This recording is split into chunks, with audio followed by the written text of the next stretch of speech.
Gue tuh salah gak sih, Dan? Kalau gue semarah ini sama keluarga gue. Selama ini tuh gue yang selalu ngalah. Al, token listrik habis. Tolong beliin. Gue tuh juga kadang mikir ya,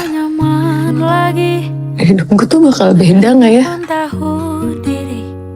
Seandainya dulu gue bisa lebih egois dikit aja.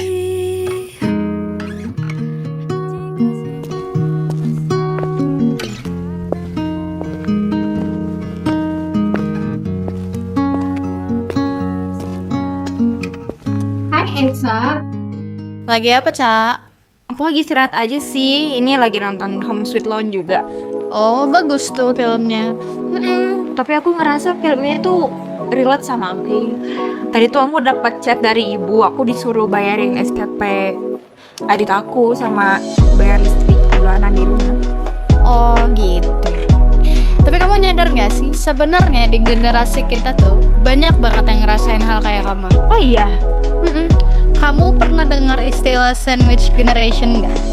Jadi, sandwich generation itu adalah seseorang yang mengalami situasi dia itu harus menanggung beban hidup dua generasi secara bersamaan, yaitu keluarganya dan dirinya sendiri.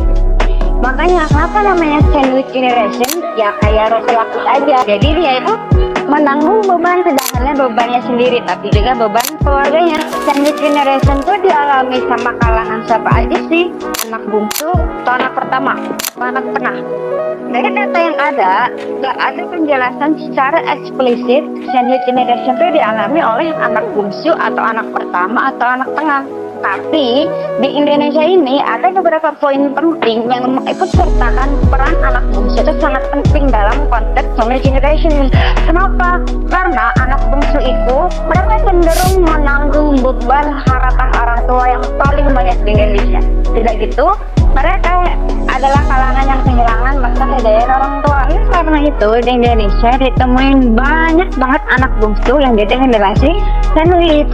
Tapi secara umum dan secara keseluruhan yang mengalami fase generasi sandwich adalah orang-orang dewasa sekitar usia 30 tahun ke atas dan sudah berpenghasilan dan belum menikah. Ada datanya juga nih, Gen Z di Indonesia yang tergolong menjadi sandwich generation itu sebesar 46,3% loh.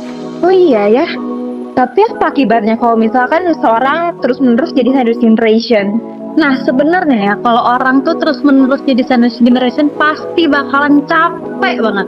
Udah capek mental, capek fisik, karena kita bukan cuman mencukupi kebutuhan kita doang, tapi kebutuhan keluarga dan juga orang di sekitar kita. Jadi beban kita tuh pasti berat banget.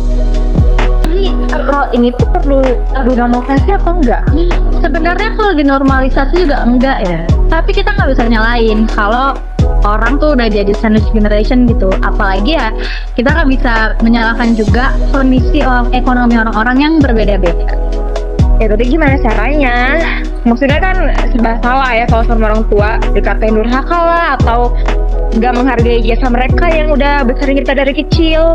Bisa kalau caranya juga tepat. Bener banget.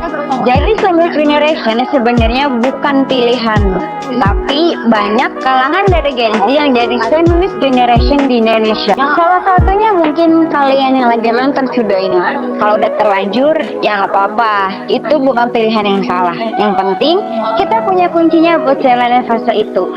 Nah, salah satu kuncinya adalah kekuatan fisik dan mental kita yang sehat.